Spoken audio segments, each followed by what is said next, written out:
Bäume, Bäume, nichts als Bäume. Gott, hört dieser Wald denn nie auf? Sehr einsam, aber sehr schön. Kein Mensch zu sehen, weit und breit. Ganz unheimlich. Auf der Hochzeit wird das anders sein. Ein Gewimmel.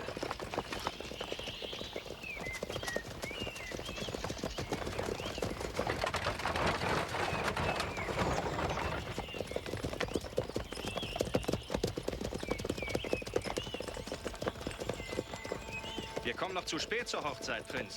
Mein Prinz, was macht ihr? Wir müssen weiter. Die 3 Töchter des Königs. Sind sie wirklich so schön, wie man sagt? Oh ja, sehr schön. Ihr wisst, wir fahren zur Hochzeit der 2. Königstochter. Die älteste Prinzessin hat schon geheiratet. Vor 13 Monden. Dabei hatten wir doch alle gedacht, dass sie unserem Prinzen in sein Land folgen würde. Warum tat sie es nicht? Und unser Prinz? Er hatte eine andere im Auge. Nicht wahr? Der wahre Grund ist, der Prinz hat mit der Prinzessin nur sein Spiel getrieben. Die Prinzessin sagt, man hat so viel geweint, dass es einen Brunnen gefüllt hätte. Doch sie ist nicht die Einzige, die um unseren Prinzen Tränen vergossen hat. Die jüngste Prinzessin soll ein rechter Wildfang sein. Doch ihre Schönheit rühmt man überall in höchsten Tönen. Was für ein aufregender Gegensatz. Die Prinzessin ist noch ein Kind, Prinz. Ihr solltet wenigstens dieses Jahr abwarten. Welches Jahr? Ach, dieser Spruch. Das ist ja vor 1000 Jahren gewesen. Es ist ein Zauberspruch. Der gilt, bis er sich erfüllt. Wenn einst 3 Töchter dem König sind gegeben... Die jüngste soll auf dem Throne folgen. Unter der Bedingung, dass die 3 sich in der Reihenfolge ihres Alters vermählen. Und dass dazwischen, zwischen den Hochzeiten, jeweils 13 Monde liegen müssen. Nicht ein Tag mehr, nicht ein Tag weniger. Das Wohl des ganzen Volkes hängt davon ab. Denn wird die Forderung nicht erfüllt, so steigt aus dem Wasser ein schreckliches Ungeheuer empor und überschwemmt das Land mit einer Flut von Tränen. So hat die hohe Fee beim Brunnenfest gesprochen. Zum Urgroßvater der Prinzessin, deren Hochzeit wir jetzt feiern werden, zur rechten Zeit. Wenn ich bitten darf, meine Damen. Haus. Bitte aufstellen zum Tanz. Bitte. Bitte nach vorne, die Braut und der Bräutigam. In die erste Reihe.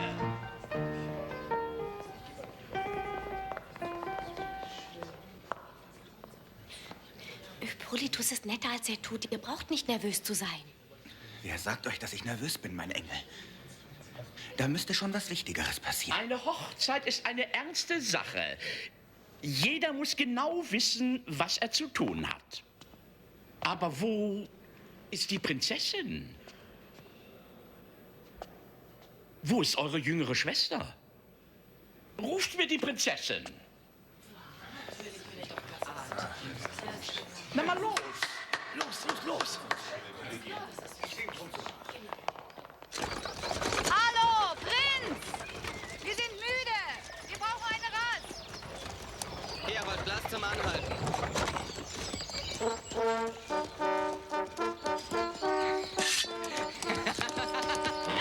Wer meckert denn da? Ich gebe einen Grund dazu. Nicht! Meine Ziege!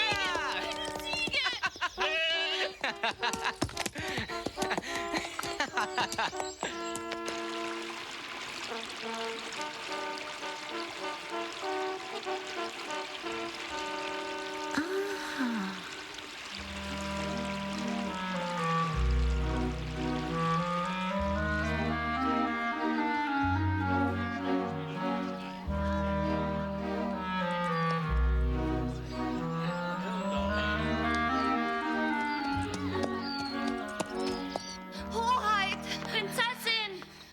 Hoheit!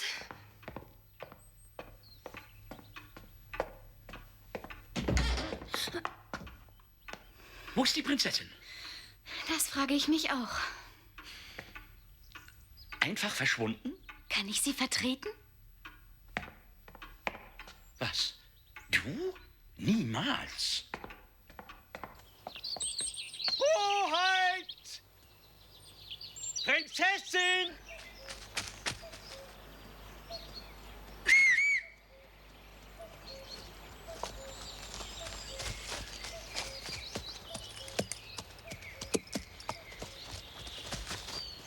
Das ist der Schuft.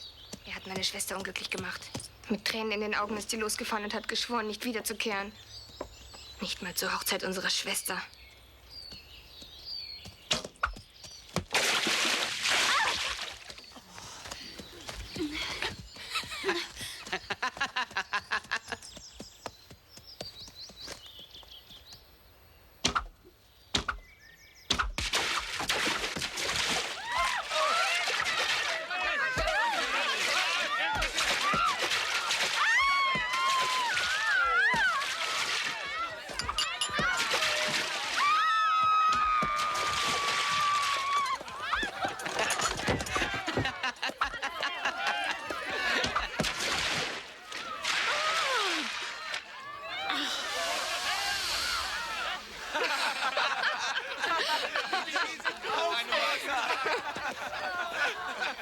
Diesen Pfeil kriegst du zurück von mir.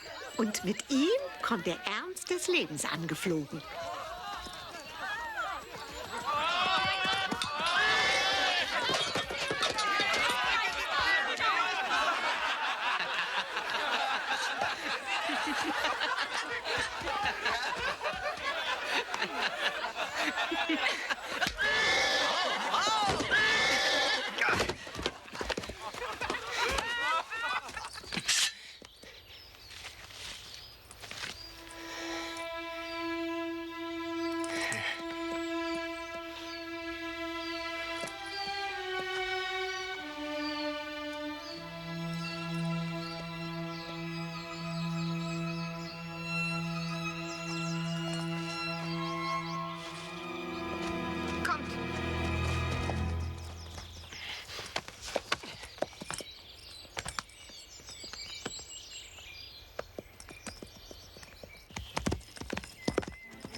Ja, nicht doch.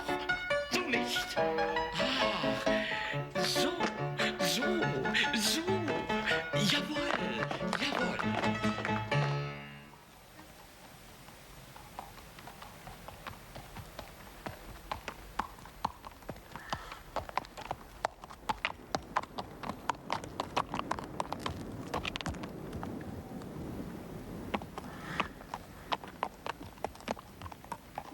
Ein Räuber aus königlichem Haus.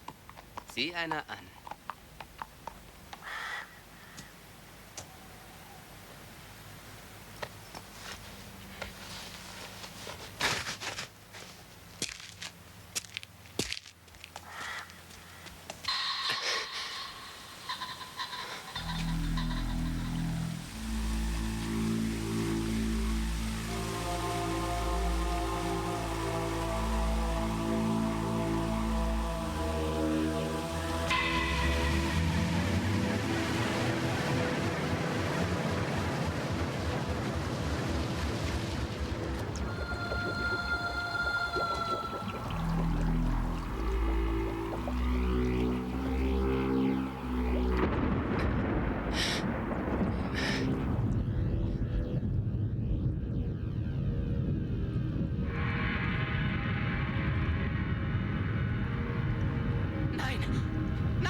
Schnell, schnell.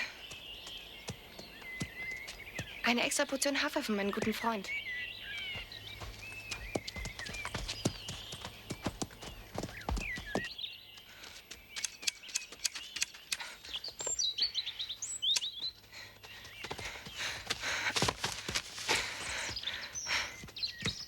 Fühlt sich so eine Prinzessin auf, die in 13 Monaten heiraten soll? Habt ihr vielleicht schon vergessen die schreckliche Weissagung der Fee? Es steigt aus dem Wasser ein schreckliches Ungeheuer empor und überschwemmt das Land mit einer Flut. Einer Flut von Tränen. Ja, so heißt der Spruch. Ja. Vergessen Sie nicht, dass dieses keine Bauernhochzeit ist. Jede Bewegung gemessen und geziert. Schreiten, schreiten, nicht hüpfen. Also, meine Damen und Herren, bitte.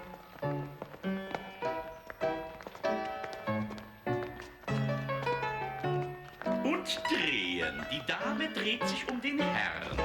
Und nun gleich die Verbeugung. Und dasselbe noch einmal. So, ja. Wechseln die Arme. Und wieder die Grundstellung.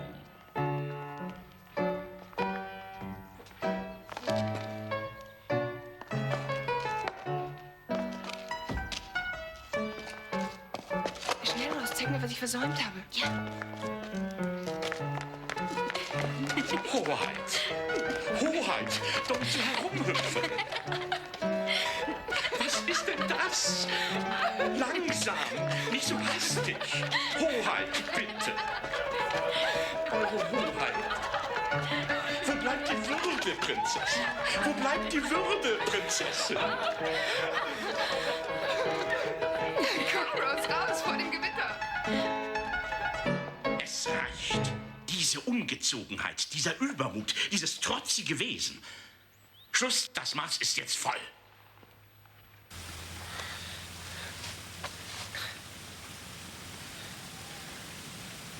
Vergebung, Hoheit.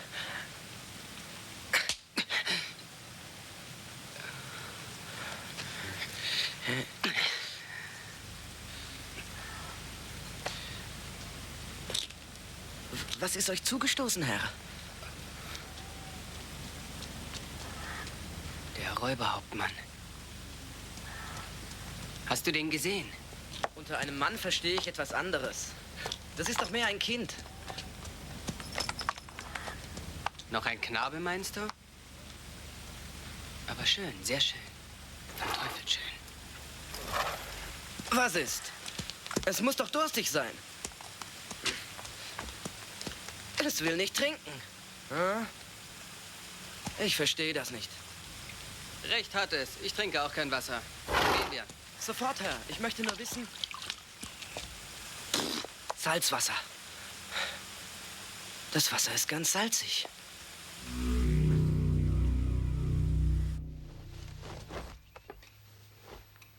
Ihr habt einen Knopf verloren, Hoheit. Na und? Stell dir vor, ich hätte meinen Kopf verloren. Und sag gefälligst nicht immer Hoheit zu mir. Sehr wohl, Hoheit. Heiß. Heiß, heiß.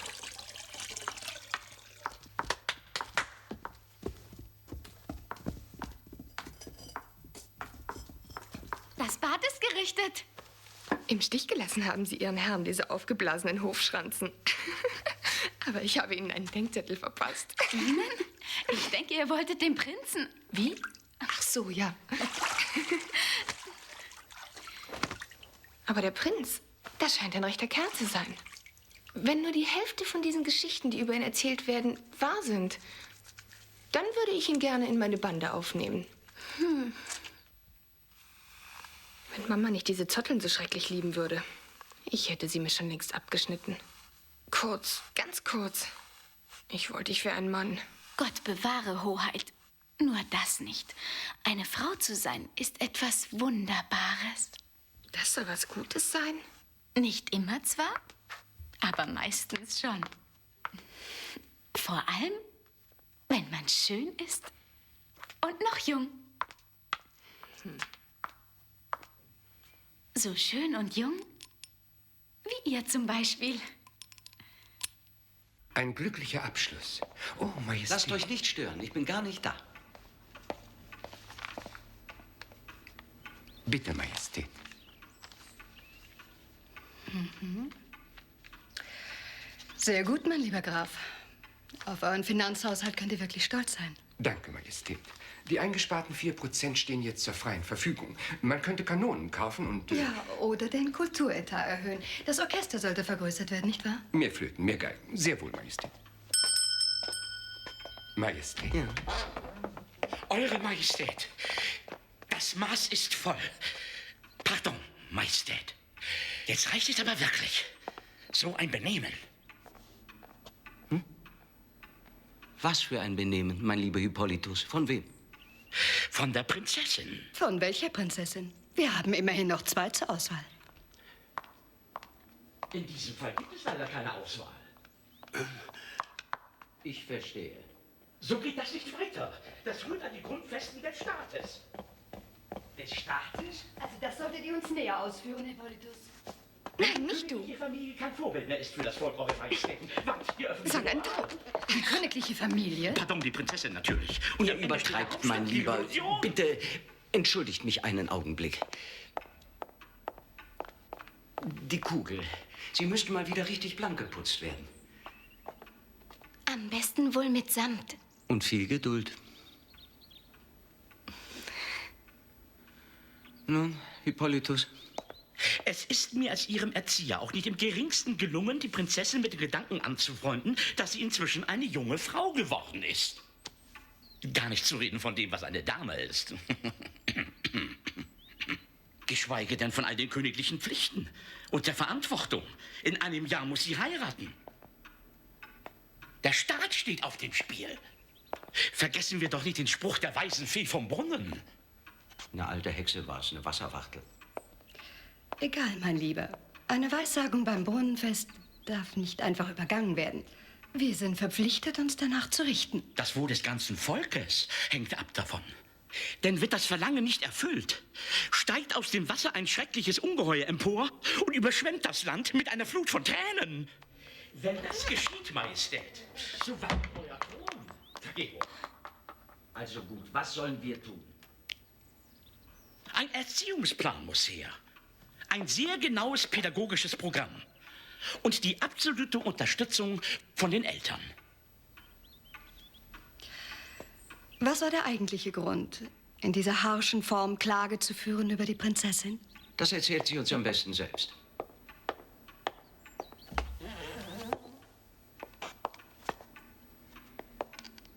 Hoheit? Hippolytus hat recht. Ich habe mich daneben benommen. Ich bin eben bei der Zeremonieprobe quer durch den Saal gegangen. Das war von mir nicht nett. Quer durch den Saal gegangen? Nicht nett? Ist es alles? Na ja, ich war dabei vielleicht etwas laut. Etwas laut? Oh, Jesus Maria, Majestät, Prinzessin, ich bitte euch, ich halte das nicht mehr aus. Moment, so kommen wir nicht weiter. Diese Angelegenheit ist viel zu ernst, als dass wir sie hier zwischen Tür und Angel so nebenbei abhandeln könnten. Wir halten morgen früh, am besten beim Lever, eine kleine Konferenz in dieser wichtigen Sache ab. Nein? Ja. Ja. Ja.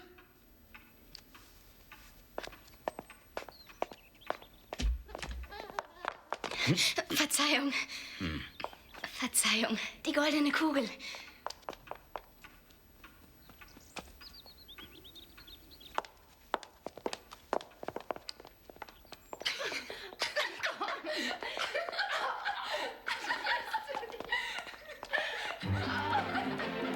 Zur Seite! Aus dem Weg, ihr Schreck! Den Weg frei! Platz! Platz den geflügelten Fürsten!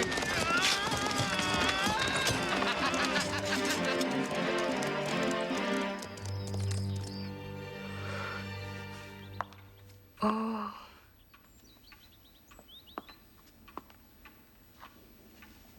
Was ist das nur für ein tiefer Glanz? So wie die Sonne. Woher kommt diese Kugel? Aus meinem Planetarium. Und was macht die Kugel dort? Nun gut, ich will dir zeigen, was diese Kugel zu bedeuten hat. Und zwar heute Abend, wenn der Mond am Himmel steht. Komm, es ist Zeit zur Anprobe. Na komm. Majestät, es ist vollbracht. Der alte Glanz strahlt wieder hell. Wie wunderbar. Ich danke dir. Du kannst dann gehen.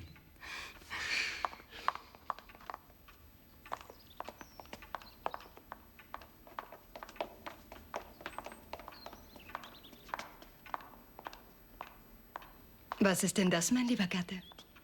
Wohin irrt dein Blick? Ach, weißt du, ich dachte gerade, wenn unsere Jüngste doch nur halb so fraulich wäre. Hm.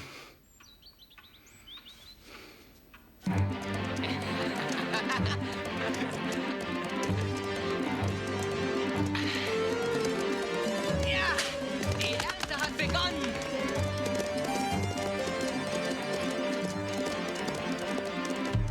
Ratzlöffel, dumme Jungs! Soll die Früchte pflücken, wenn sie reif sind. Wir lassen sie nicht verfaulen.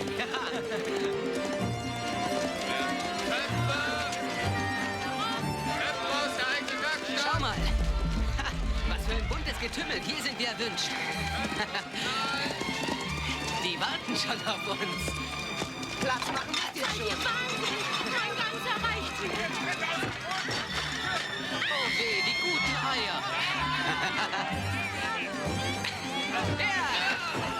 Ihr Tölpel, wollt ihr stärker sein als ein Pferd?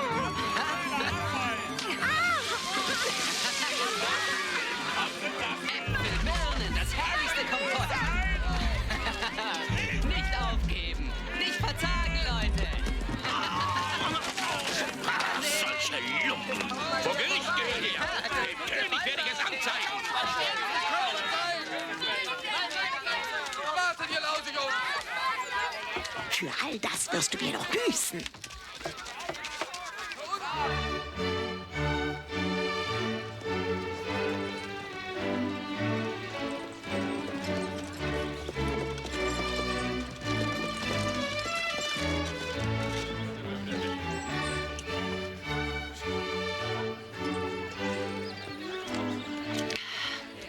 Ich habe auf das Wohl der königlichen Familie getrunken.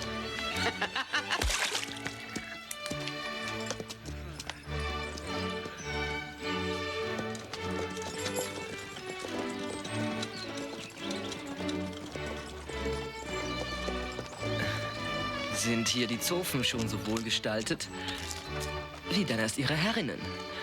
Nicht wahr? Man hört ja Wunderdinge von der Schönheit der jüngsten Prinzessin. Das sind die üblichen märchenhaften Übertreibungen. In Wahrheit ist die Prinzessin schief von Wuchs. Nein. Immer ein unsteter Ausdruck in den schielenden Augen. Alle Tage üble Laune, ich sag's euch. Und sie hinkt zudem. Ein wenig zwar, man merkt es kaum, wenn nur diese schrecklich große Nase nicht wäre.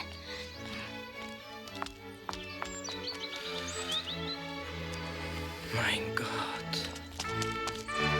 Ja, du alter Etikettengeneral, du staatsgeprüfter Tugendwächter. Alles in Ordnung? Sitte, Zucht und Anstand? Jawohl, Hoheit, ganz gewiss doch. So wie immer. Na, dann warte mal ab. Jetzt bin ich ja da. Da ist der Prinz.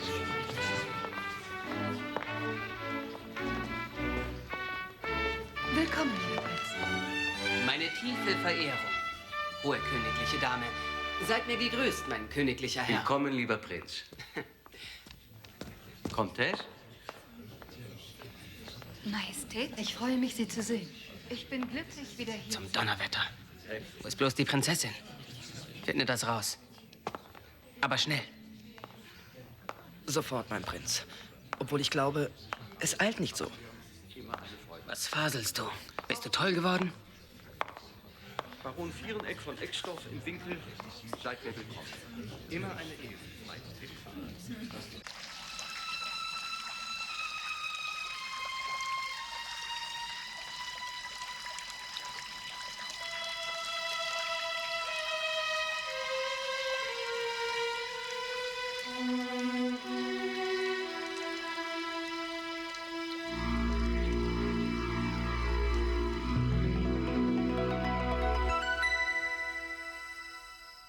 So seltsam fremd erscheint der Mond mir. Näher betrachtet sieht manches im Leben seltsam fremd und merkwürdig aus.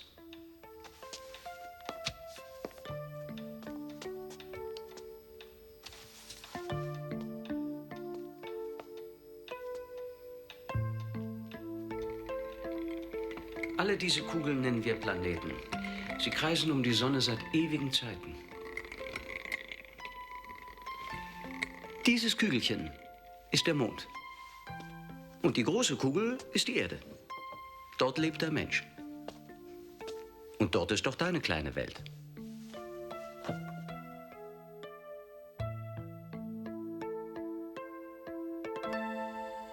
Die Sonne. Wie ein goldener Apfel. Die Sonne ist Quelle und Mittelpunkt des Lebens.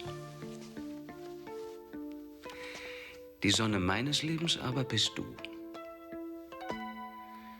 Sei auch deines Volkes Sonne, wenn du einmal den Thron bestiegen hast. Behalte diese Sonne bis zum Tage deiner Hochzeit. Dies sei mir eine Gewähr dafür, dass Unheil abgewendet werde von unserem Reich. Die Drohung des düsteren Zauberspruchs ist erst dann aufgehoben, wenn du sichtbar fürs ganze Volk eines Mannes Frau geworden bist. Kann ich für einen Mann je seine Sonne sein? Doch, ja, wenn du ihn wahrhaft liebst. Und er dich ebenso. Folge nur der Stimme deines Herzens. Und der bleibt treu. Erst wenn du jenen Mann gefunden hast, dann bist du selbst die Sonne. Und dann kannst du mir auch die goldene Kugel wiedergeben. Ich verspreche es dir. Bedenkt, Majestät, dass dieser Tage anlässlich der Vermählung eurer zweiten Tochter viele dieser Herren als Gäste unter eurem Dach weilen. Die Gelegenheit ist günstig, sich den einen oder anderen etwas näher anzusehen. Wie viele könnten es wohl sein? In die engste Wahl kämen so etwa 20. Und wären es 100, es würde nichts nützen. Dieses Kind weigert sich, eine Frau zu werden. Und in 13 Monaten muss sie verheiratet sein. Es ist ein schwerer Weg vom Kind zur Frau. Was könnte an der Erziehung der Prinzessin zu verändern oder zu verbessern sein? Was schlagen Sie vor? Zunächst ein strenges Programm, das nicht nur schriftlich fixiert, sondern wirklich befolgt wird. Disziplin, Ausdauer und Selbstbeherrschung. Und Ernsthaftigkeit und ein ausgeprägtes Verantwortungsbewusstsein. Gehorsam und Pflichterfüllung. Pünktlichkeit. Ehrfurcht vor der Autorität der Eltern und Lehrer. Die Prinzessin wird eben lernen müssen, sich anzupassen. Und das gemäß ihrer Aufgabe und ihrer Verpflichtungen als Dame des Hofes. Und als Ehefrau.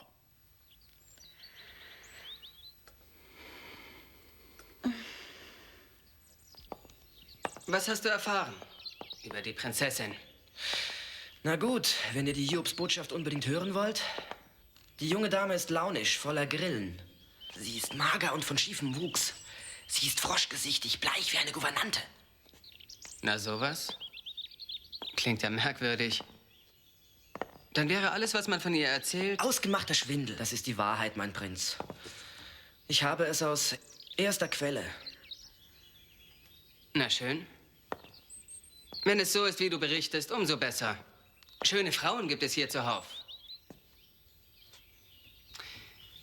Weißt du, dass in alten Zeiten die edlen Ritter, als sie ihre Waffen eingeschossen haben, ihre Diener als Zielscheibe nahmen? Später ist man davon abgekommen. Nicht etwa aus Mitleid. Oder weil die Diener knapp geworden wären. Sondern weil sie vielmehr viel zu leicht von den Pfeilen ihrer Herren getroffen wurden. Wegen ihrer Größe und Trägheit. Kleine Frösche zu erwischen, die sich dazu vielleicht noch bewegen, erfordert eine ganz andere Kunstfertigkeit. Daran erkannte man die edle Waffe und den guten Schützen. Ein Jammer doch eigentlich, dass man die schöne Sitte aufgegeben hat.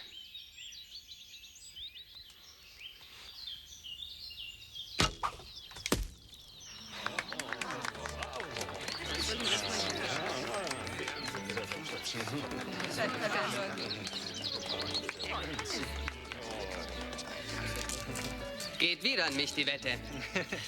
Wird langsam langweilig, was? Ein bisschen üben würde euch gut tun. Vielleicht hilft das doch eines fernen Tages. Obwohl es die Begabung, meine Damen, nicht ersetzen kann. Wer wirklich begabt ist, der braucht nicht erst lange zu üben. Ich übe nie zum Beispiel. Ich bin ein Meister von Natur. Der Pfeil des Prinzen gespalten. Oh, ein Robin Hood-Schuss.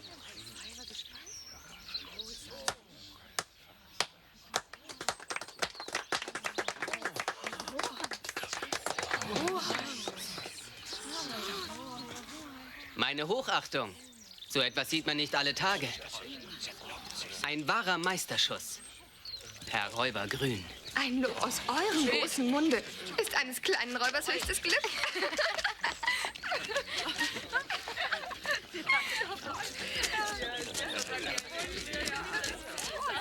Hässlich ist sie, von schiefem Wuchs und froschgesichtig. Etwa so wie ich. Hoheit, da sind sie.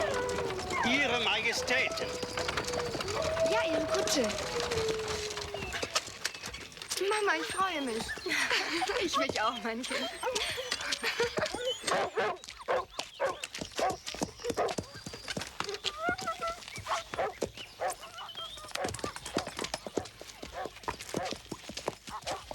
Ja, brav, brav. Ist ja gut. So viele Jahre ist er uns treu. Meine Büchse? Sofort, Majestät. Ja, die. Die wollen mich züchtigen, Nein, dressieren. mein Kind, mit Züchtigung oder gar Dressur hat dieses ganze Programm nichts gemeint. Du solltest nur begreifen, dass es ein paar Dinge gibt, die jeder normale, erwachsene Mensch lernen muss. Hm? Ich kann immerhin schon lesen und schreiben und putze mir jeden Tag die Zähne.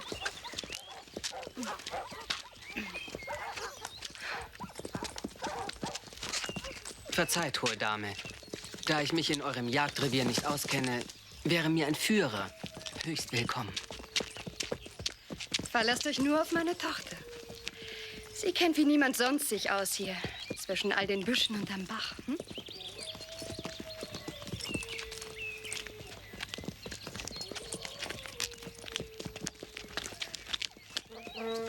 Meine Herrschaften, bitte aufsitzen. Auf die Pferde, wenn ich bitten darf. Aufsitzen. Aufsitzen. Eure Majestät?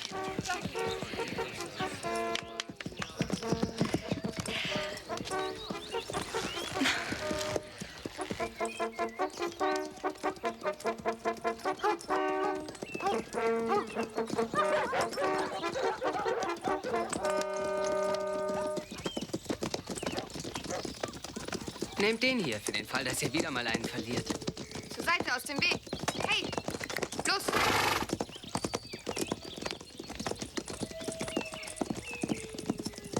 Prinz! Prinz, wartet doch!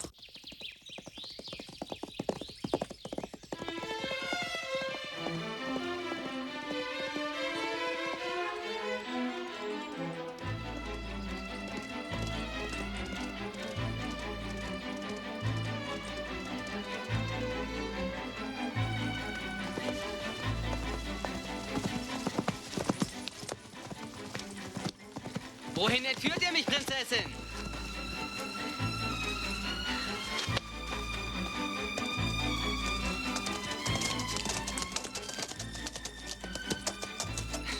Ich sehe, ihr wollt mit mir allein sein. Ein romantisches Fleckchen. Aber euren Überfall habe ich nicht vergessen. Dies ist die Gelegenheit, euch zu verzeihen. Verzeihen? Wer glaubt ihr, wer ihr seid? Einen Kuss. Nur einen Kuss, Prinzessin. Einen Kuss.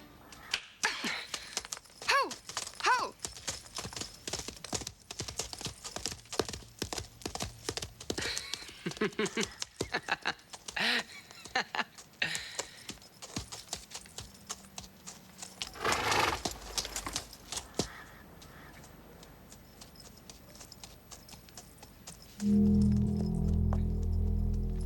Was ist denn?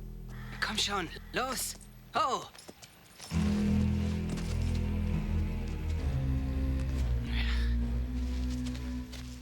Armes Pferdchen.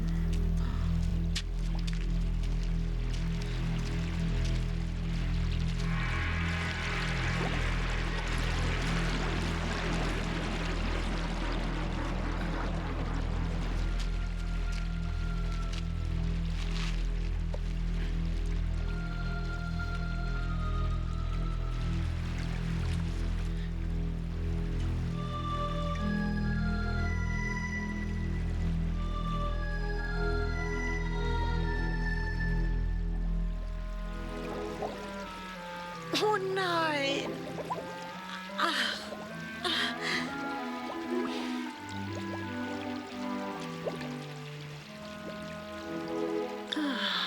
Viel Unbedachtes hast du getan, viel Leid gebracht, den bösen Übermut.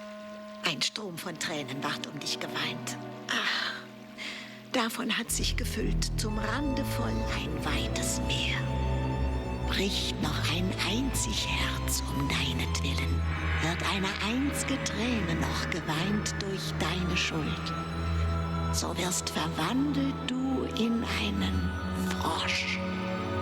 Und von diesem Zauber zu lösen dich, vermag nur die Liebe einer treuen Frau, die auch im größten Leid dich nicht verlässt und deiner Seele Spiegelbild dir zeigt. Prinz! Prinz! Was ist passiert? Ein kaltes Schaudern packt mich hier. Diesen Ort hier sollte ich meiden. In dieser Gegend überkommt mich jedes Mal ein unbestimmtes Grauen. Und doch zieht mich her eine ungreifbare Macht. Was rede ich überhaupt? Es war ein Traum. Nichts weiter. Wo ist sie geblieben, meine liebliche Gefährtin?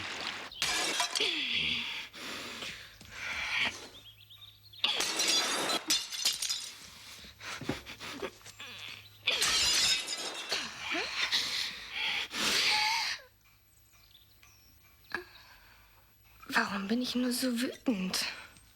Weil der Prinz euch zu nahe getreten ist.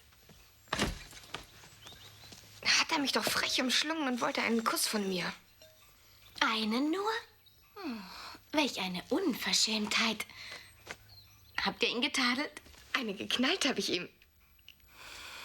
So fängt es meistens an. Und was tat er? Was hat er gesagt? Ich weiß nicht. Ich bin gleich auf und davon. Diesen Prinzen will ich nie wiedersehen. Er hat nicht ritterlich gehandelt. Bestrafen sollte man den Herrn für seine Pflegelei. Ja, bestrafen. Ach, Rose. Er hat dir wehgetan. Nein, aber ich habe Schmerzen. Und wo? Da, glaube ich. Im Magen? Vielleicht doch ein bisschen höher? Mehr auf der linken Seite? Wo meinst du? Dort, wo das Herz ist. Am Nachmittag ist Unterricht in Poesie und Tanz, danach ganz allgemeine Unterweisung in Benehmen. Schon ist der ganze Tag verplant, bevor er noch begonnen hat. Das hippolytische Programm. Und morgen der Hochzeitsball. Ich weiß nicht recht, dieser Anzug. Wie ein Junge sehe ich darin aus. Findest du nicht? Na ja, der Anzug ist eben zum Reiten gemacht, für die Jagd im Wald. Ja, dafür ist er sehr praktisch.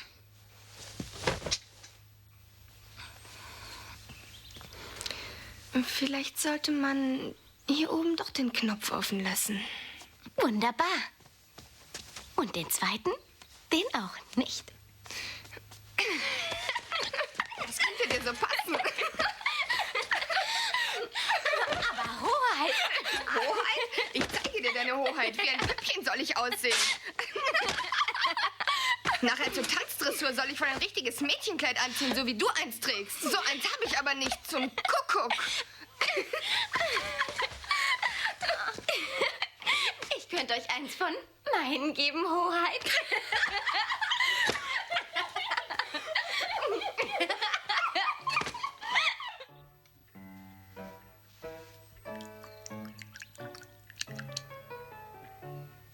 Danke.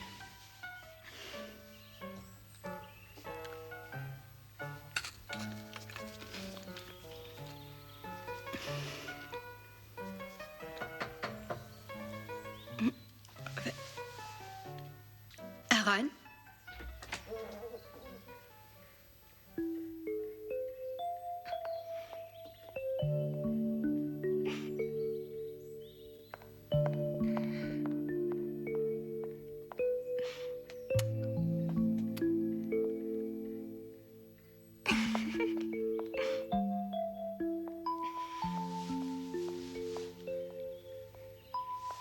Hippolytus.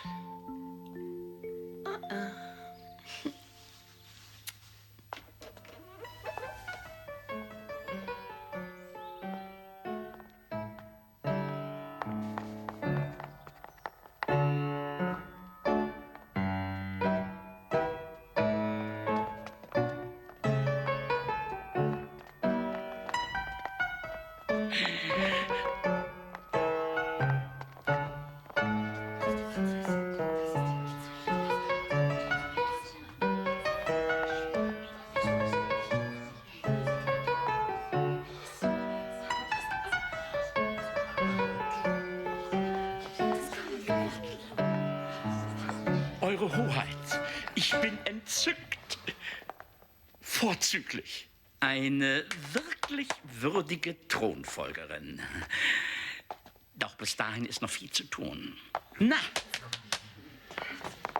Menuett.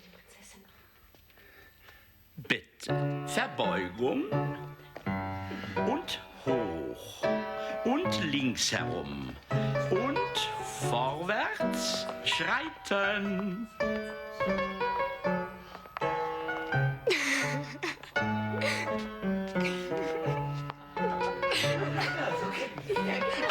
Aber, was ist denn? Ich muss das sehr bitten. Hoheit.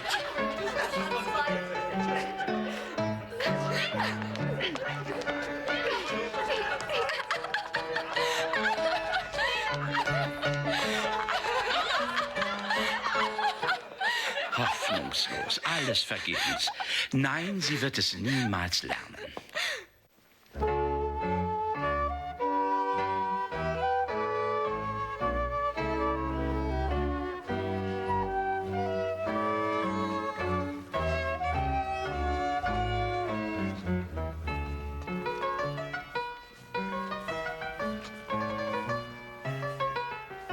Bitte gib mir doch mal das Glas.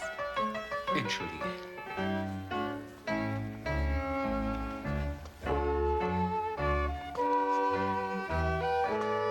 Keine tanzt so anmutig wie Sie. Unser Programm ist ein voller Erfolg. Eine glanzvolle Hochzeit. Ja, glanzvoll. außenpolitisch sicher Eine nicht ohne Demonstration Wirkung. der Disziplin.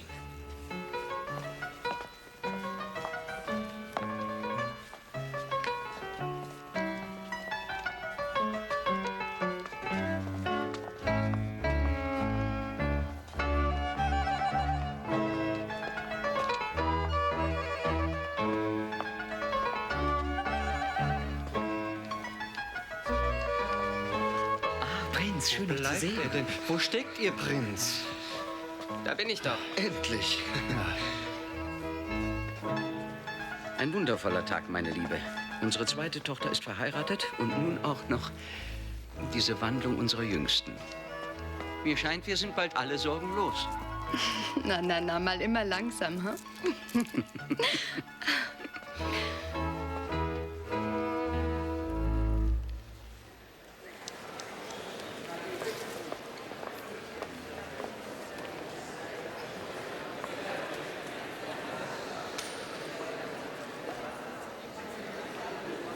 Wein bitte. Wen suchst du denn, mein Kind? Du hast jetzt so viel getanzt, bist du gar nicht müde? Oh nein, ich habe noch nicht alle Herren durch.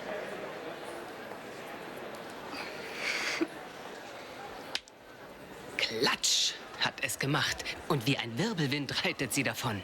Und ich stehe da im Wald mit mir allein. War das nun eine richtige Ohrfeige? Oder bloß so ein Klaps vielleicht? Die war schon klassisch reingeschmettert. Da hat der Wald gebebt. Oh weh, da wird sie euch aber schneiden Wenn sie heute mir nur Abend. nicht noch mal eine runterhaut. Im Übrigen sorge ich mich nicht so sehr wie ihr. Ihr könnt ja versuchen, mit ihr zu tanzen. Ich wette, sie gibt euch einen Korb. Sie wird nicht mit euch tanzen. Ja doch, wetten wir. Eigentlich wollte ich ja hier mit euch einen lustigen Abend erleben. So unter Freunden. Jetzt redet er sich raus. Er ist ein Frosch. Wer hätte das gedacht? Ich setze 100 Taler, dass sie es nicht schafft. Auch 100 Taler. Sie wird euch abweisen, sie muss. Und nochmal 100. Nur zu. Gleich geht die Musik wieder los. Habt ihr die Prinzessin heute schon gesehen? Ihr werdet euch wundern. Außerdem, was setzt ihr dagegen für den Fall, dass ihr verliert? Ich setze als Pfand dagegen die Wohlgestalt und Grazie meiner Jugend. Sollte sie mich wirklich verschmähen. Ich werde hässlich sein wie ein Ungeheuer aus der Tiefe. Was haben wir davon? Was ist das für ein Einsatz? Wo bleibt da für uns der Spaß? Na wirklich. Den Spaß habe ich für mich gepachtet. Und zwar bei diesem neuen Tanz. Ob Sie Walzer spielen können, frag sie.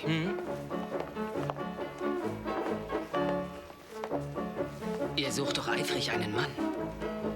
Da, sucht euch einen aus.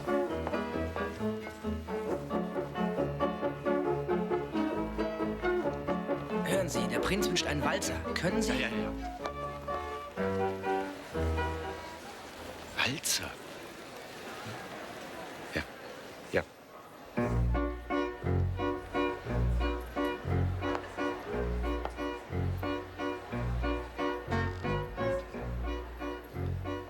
Fordert besser meine Tochter auf, lieber Prinz.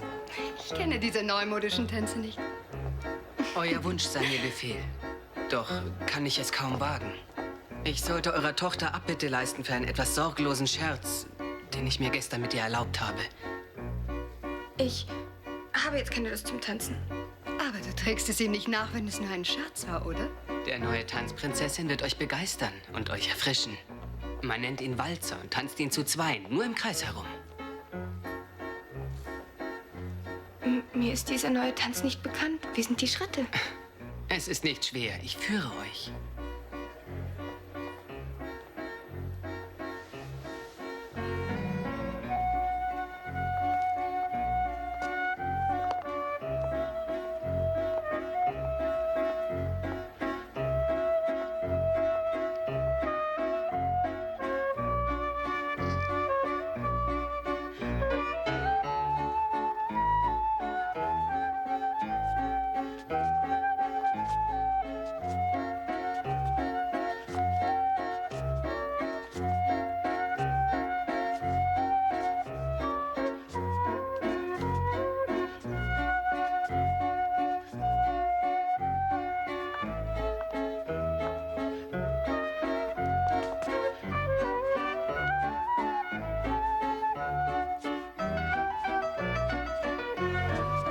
Ihr schwebt wie eine Fee so sanft.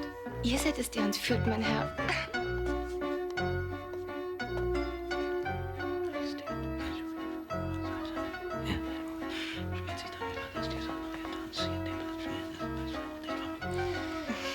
Was soll gefährlich sein an diesem neuen Tanz? Wie heißt er doch gleich? Walzer, Majestät. Und ist deshalb mit Argwohn zu betrachten, weil der Mann und die Frau ganz allein miteinander tanzen. Und nicht in einer Gruppe, wie es sich nun mal gehört. Aber das scheint mir doch eine gute Übung für das spätere Leben zu sein. Nicht wahr, mein lieber Gemahl? Ich kann nichts Schlimmes daran finden.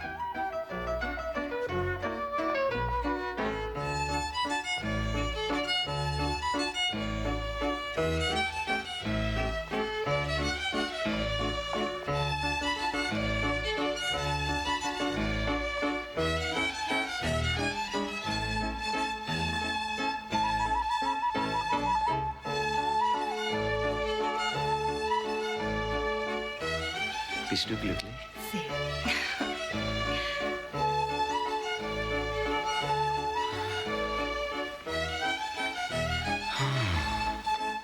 Ich möchte euch um Verzeihung bitten, wegen dieser unbedachten Dreistigkeit gestern im Wald.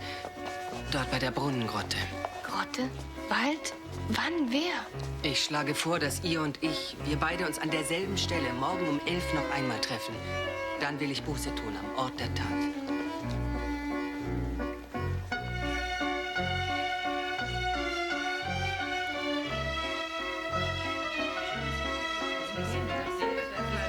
Er hat es geschafft. Sein nächstes Opfer. Wir sind unser Geld los. Jetzt bezahlen wir sein böses Spiel auch noch. Seht ihr sein ironisches Lächeln? Also sammeln wir.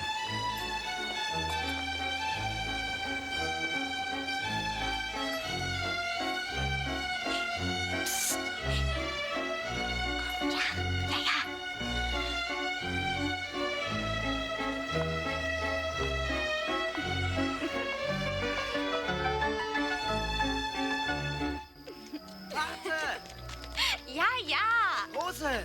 Rose! Du hast mich angeschwindelt wegen der Prinzessin. Eine schöne Frau, wie es im Buche steht. Zum Trost dafür zeige ich dir, wie der neue Walzer geht.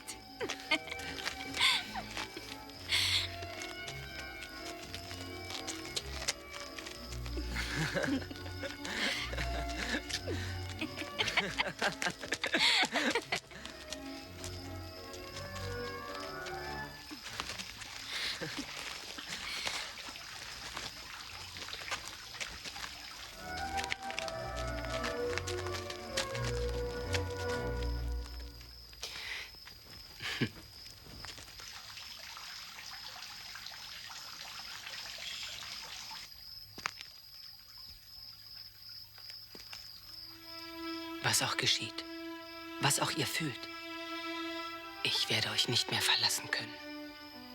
Wohin das Schicksal mich auch treibt, ich werde immer zu euch zurückkommen. Darauf habt ihr mein Wort.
Was, Fremde, sucht ihr hier in meinem nassen Heim?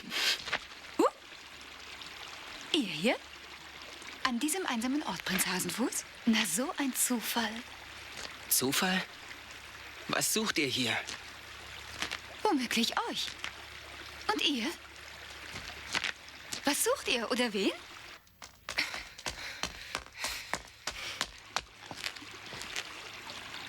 Ist es wahr? Niemand sucht ihr? Ich wollte einfach mal allein sein. Ganz allein. Ihr wollt mich los sein. Ich verstehe. Was wollt ihr von mir? Sagt es mir! Was ich will von euch. Nicht mehr als einen kleinen Kuss zum Abschied. Lasst diesen Unfug! Seid ihr auch schon ganz zahm und brav geworden, so wie die hübschen, süßen Kavaliere hier bei Hof? Nur nett, sonst nichts? Nett, sonst nichts.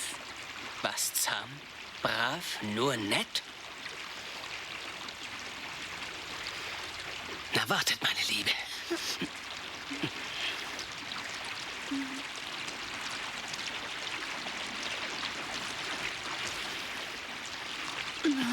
Ich bleibe stets der Alte. Das merkt euch mal. Ihr habt mit eurem Ungestüm mein ganzes Lippenrot verschmiert. Auch das noch.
Ein rechter Landregen. So geht das jetzt eine Woche. Sollte das schon die große Flut der Weissagung sein? Ein Jahr zu früh?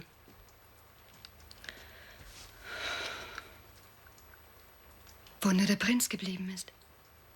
Man sucht schon seit Tagen nach ihm. Alles Menschenmögliche wurde getan. Ohne Erfolg. Wir haben uns verfehlt. Er muss sich im Wald verirrt haben. Unmöglich. Jeder Winkel wurde abgesucht und die Komtesse genau befragt. Als sie den Ort verließ, sah sie den Prinzen vor der Grotte. Nicht wahr? Du liebst den Prinzen. Über alles in der Welt. Er wird schon zurückkommen. Darauf hat er sein Wort gegeben.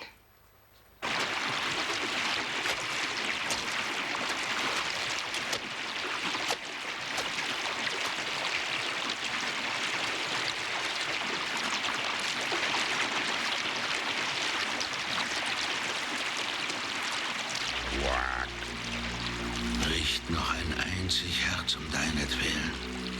Wirst verwandelt du in einen Frosch. Er wird einen wichtigen Grund haben, nicht zu kommen. Ja, ja. Und dieser Grund bin in Wahrheit ich. Wie bitte? Durch meine abweisende Haltung habe ich ihn vertrieben. Dazu war ich auch noch eifersüchtig. Ich habe erwartet, dass er nur mir Beachtung schenkt.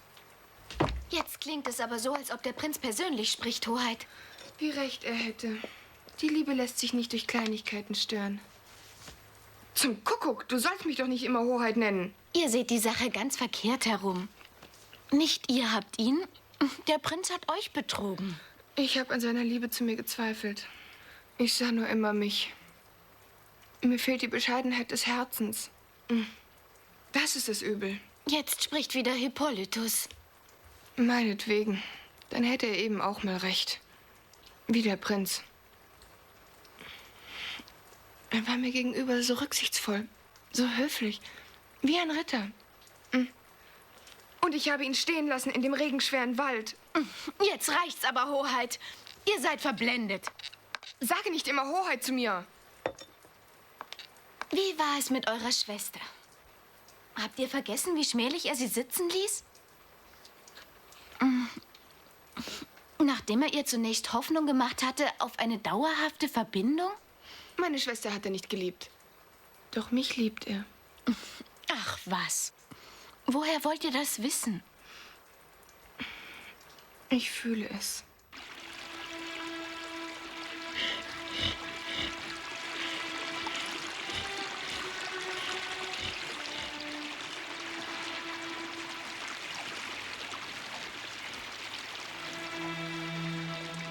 Ich spüre Reue für mein schlechtes Handeln. Von diesem Zauber zu lösen dich, vermag nur die Liebe einer treuen Frau, die deiner Seele Spiegelbild dir zeigt. Was kann ich tun? Ich kann nur hoffen. Quack. Quack.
Das war der letzte Kandidat.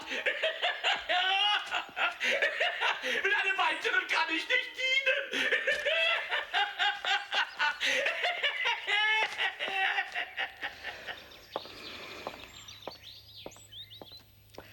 Kind, du kannst doch nicht ewig auf diesen Mann warten, hm? Dein Leben geht dahin. Es hat keinen Wert ohne ihn. Vielleicht hat er dich schon vergessen. Nein, Woher nimmst du die Gewissheit, dass er wiederkommt? er gab mir darauf sein Wort. Aber er ist auch nur ein schwacher Mensch, hm? Doch er liebt mich. Und ich liebe ihn auch. Ich weiß, der Prinz kehrt zurück.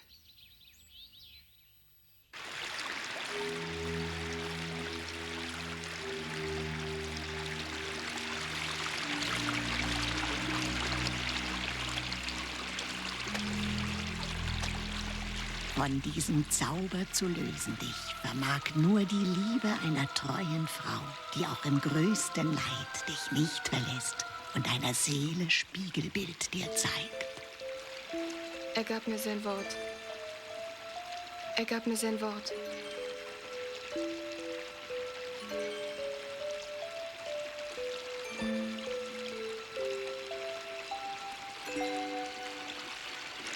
Der Herrscher.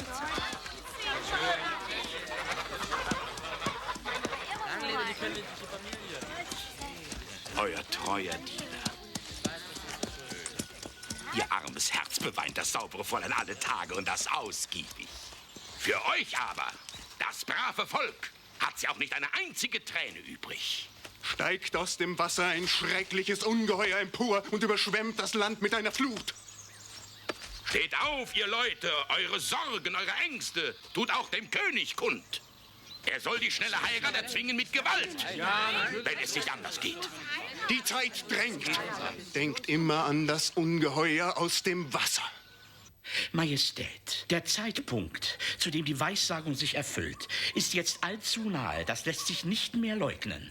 Nun hängt alles von der Prinzessin ab. Der Mann ihrer Wahl ist verschwunden. Und einen anderen will sie nicht. Sie folgt ihrem Herzen. Eine Prinzessin darf das nicht. Sie hat die Pflicht zum Gehorsam. Deshalb, Majestät, zwingt die Prinzessin. Wenn es sein muss, mit Gewalt. Mit Gewalt, Majestät. Mit Gewalt, jawohl. Da hilft Diplomatie nicht mehr. Ach, ihr alten Männer, was versteht ihr schon von Herzensdingen? Das Kind ist verliebt. Ich habe noch ein letztes Mal die Himmelskonstellation und die Weissagung miteinander verglichen und bin schließlich zu dem Ergebnis gekommen, der genaue Zeitpunkt, an dem sich die Weissagung erfüllt, ist übermorgen um 12 Uhr Mitternacht. Und wenn die Prinzessin bis dahin nicht geheiratet hat, dann müssen wir also das Schlimmste erwarten.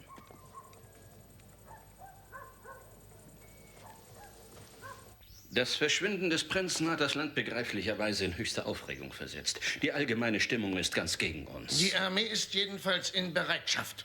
Die Finanzen werden natürlich außerordentlich belastet. Ein jeder ist mit Gebetbüchern gut versorgt. Die Glocken läuten bei Gefahr. Wir haben angeordnet, dass ein jeglicher Untertan sich still verhält in seinem Haus. Es ist Ausgangssperre verhängt ab heute.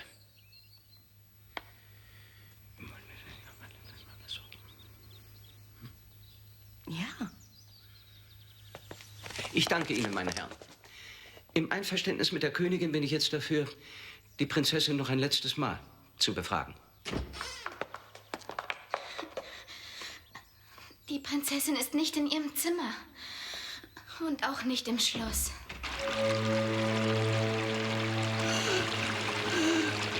What?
Quack.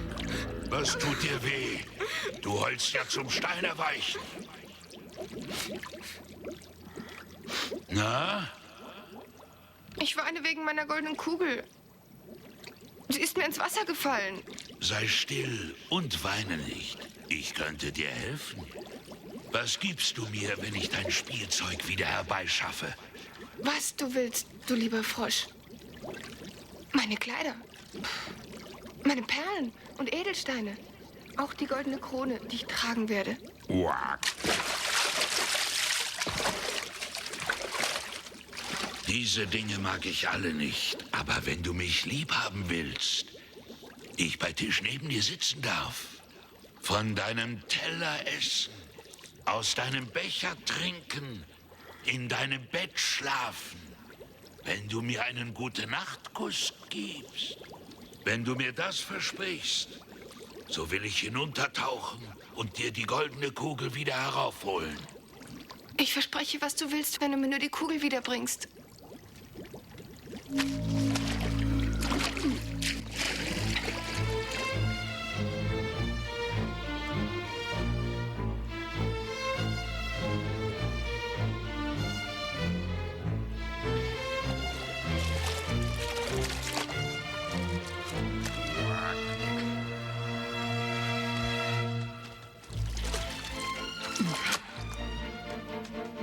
Warte! Warte! Nimm mich mit! Ich kann nicht so schnell laufen wie du. Quack! Quack! Quack!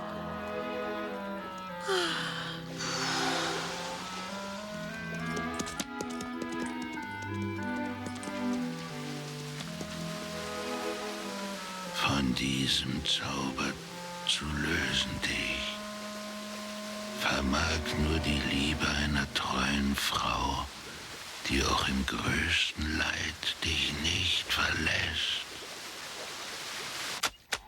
Wow.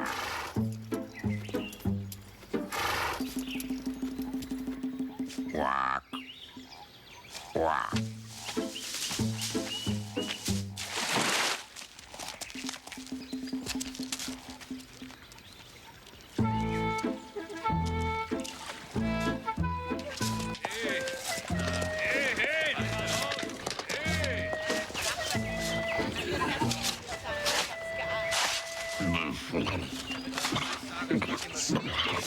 So, jetzt.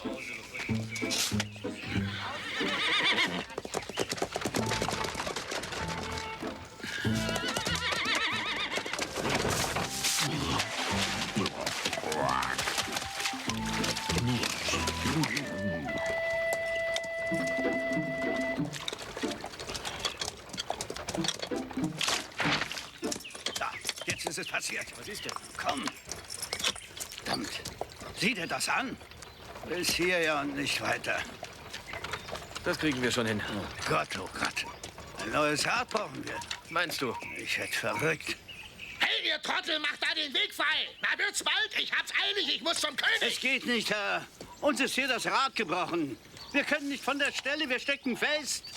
Los, macht den Weg frei!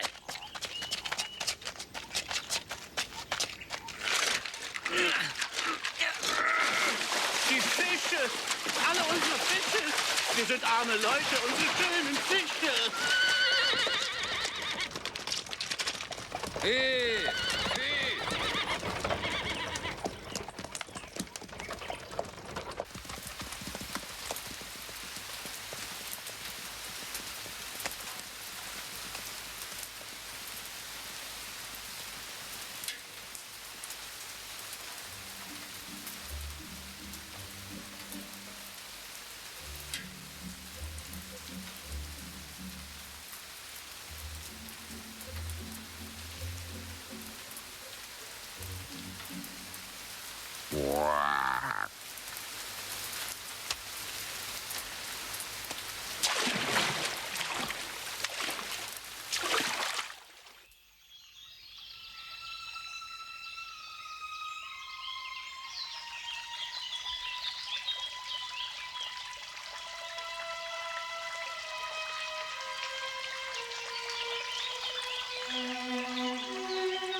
immer verstanden.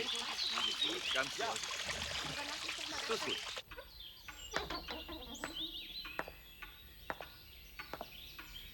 Eure Majestät, es sind nur wenige Stunden, die uns noch bleiben. Das wissen wir. Wir denken unentwegt darüber nach. Aber bis Mitternacht bleibt noch genügend Zeit. Wenn Majestät das meinen, so kann ich nur bedauern, gestört zu haben.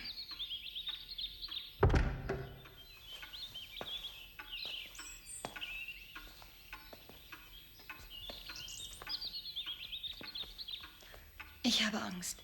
Ich auch. Das Ende ist nah. Ja, das Ende. Um 12 Uhr heute Nacht. Dann werdet ihr alle ersaufen, weil ihr euch nicht gewehrt habt. Jetzt sitzt ihr alle in der Falle. Unsere Schuld. Wir sind alle Nein, aber nein, eure Schuld ist es nicht, wenn Unglück übers Land kommt. An euch hat es doch nicht gelegen. Keine eurer Frauen und Töchter hat sich je geweigert, einen rechten Mann zu heiraten. nicht. Bestrafen muss man sie. Zwingt die Prinzessin zur Heirat. Werft sie ins Wasser, die dumme Göre. Ein Schlawittchen packen und... Eine Tracht Prügel braucht die. Noch können wir das Schicksal wenden. Aber wie? Die Rettung kommt nur durch die Prinzessin. Und da sie nicht will, muss man sie zwingen. Das kann natürlich nur einer tun, der dazu die Macht hat. Der König. Der König. Der König! Der König! Der König! Meine Damen und Herren, Ihre Majestäten.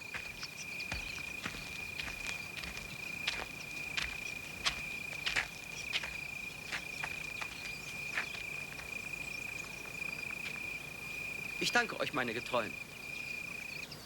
Doch trotz augenblicklicher düsterer Vorahnungen bin ich zuversichtlich, dass alles sich zum Guten wenden wird. Wir dürfen nur unseren Glauben und unseren Mut nicht verlieren. Stärken wir uns also für die kommenden Anstrengungen. Verzeihung.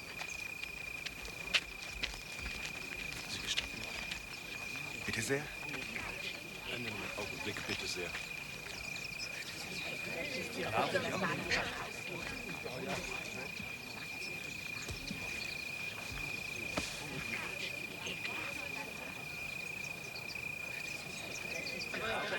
Jawohl, alle hin zum Schloss.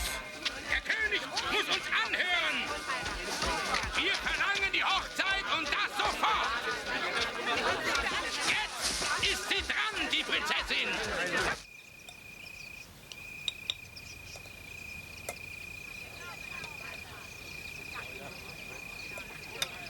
Wenn der König nicht an die Weissagung glaubt...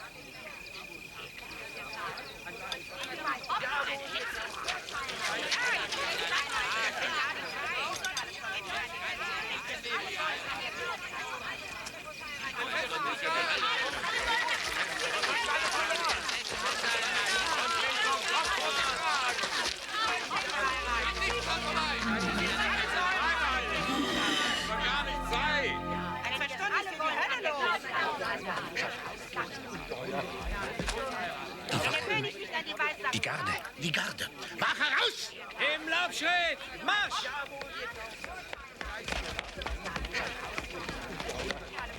In Reihe! Aufstellung! Das Gewehr legt an! Wenn ihr sie nicht verheiratet... Haltet ein!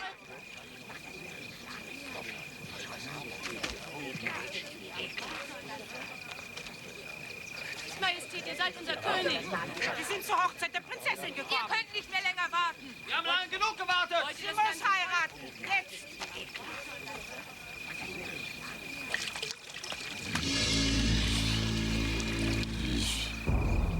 Siehst du, was da kommt? Was ist das? Das Ungeheuer!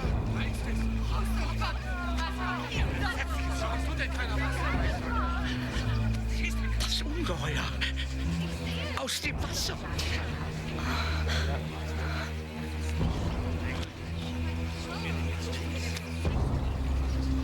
Das Gewehr legt an!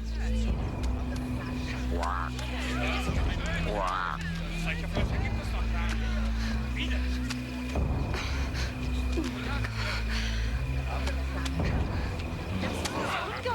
Muss das Ungeheuer sein?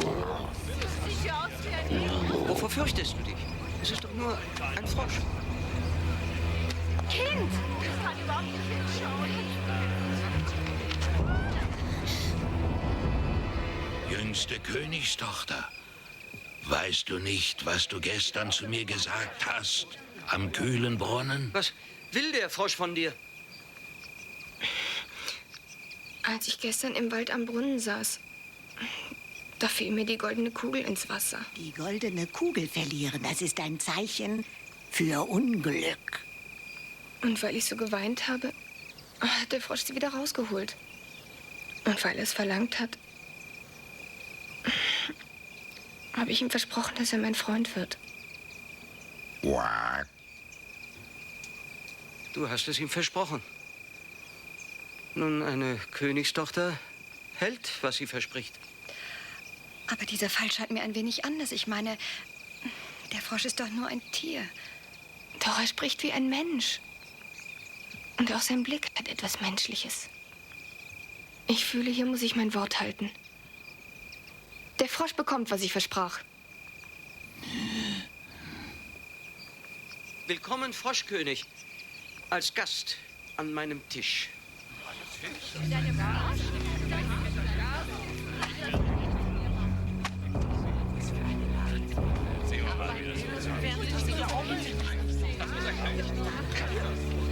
Lass mich herauf zu dir.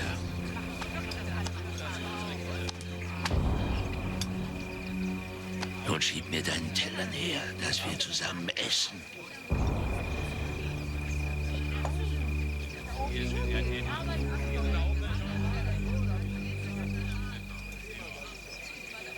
Vielleicht ist dieses Ungeheuer ja eine letzte Warnung an gewisse Leute hier an diesem Hofe, sich endlich zu erinnern ihrer wahren Pflichten. Dadurch könnte weiteres Unheil vermieden werden. Was ist schließlich so ungewöhnlich daran, wenn eine Frau einen Mann heiratet? Es ist nicht gleich, wer es ist. Nur einen will ich. Na, bitte sehr.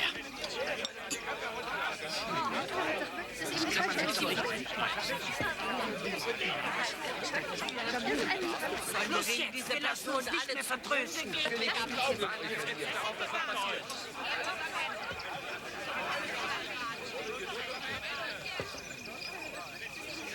Ich habe gegessen, nun bin ich müde. Führe mich in dein Zimmer und mach mir dein Bett zurecht. Da möchte ich mich schlafen legen.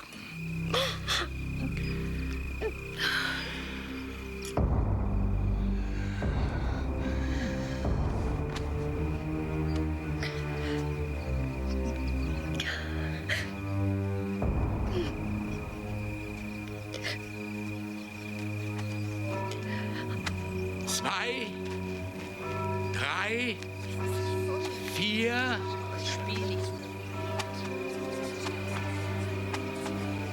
In einer Stunde ist sowieso alles vorbei. Wir sind verloren. Alles zu spät, Eure Majestät. Jetzt ist schon alles egal. Des Menschen Wort ist Ausdruck seiner Würde. Das ist nie egal.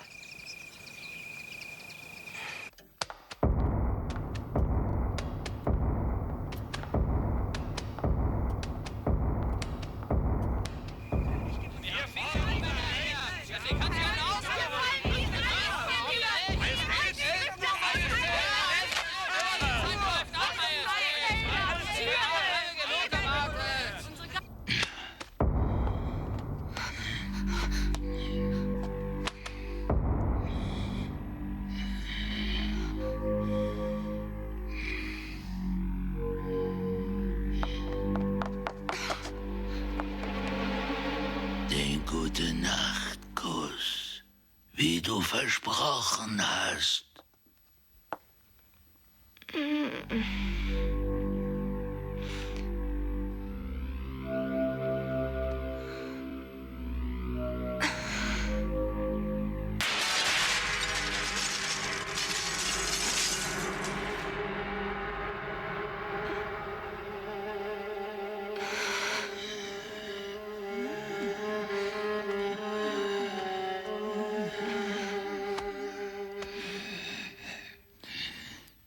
Den Kuss.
Du wirst staunen, wie groß die Welt ist.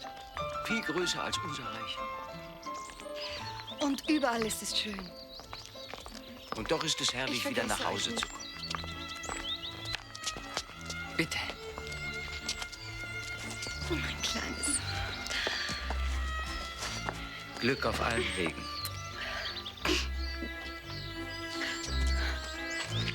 Mama.